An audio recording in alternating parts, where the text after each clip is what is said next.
Untuk memenuhi gaya hedonnya Niputu, Erayanti nekat menipu dan menggelapkan mobil.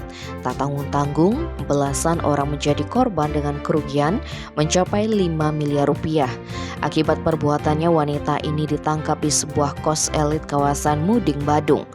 Kasus Niputu Erayanti diungkap Direktorat Reserse Kriminal Umum Selasa 4 April.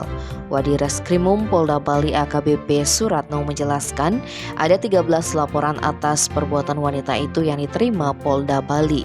Yang bersangkutan beraksi di beberapa rental, modusnya menyewa mobil lalu dijual atau dijadikan jaminan pinjaman.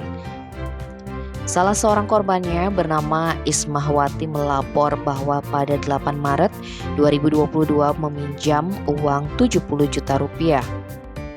Erayanti menjadikan sebuah mobil Mitsubishi Expander sebagai jaminan.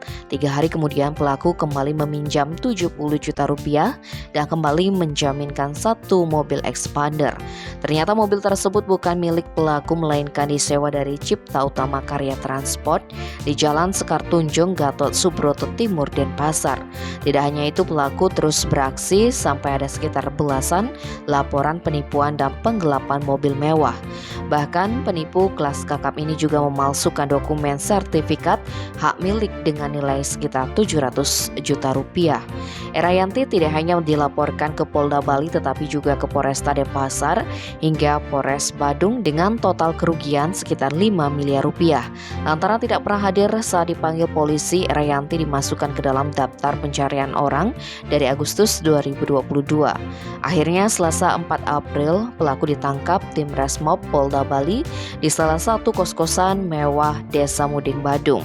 Dalam pemeriksaan terkuak kalau uang hasil kejahatan Erayanti digunakan untuk kebutuhan sehari-hari terutama gaya hidup mewah. Tim Bali Express melaporkan.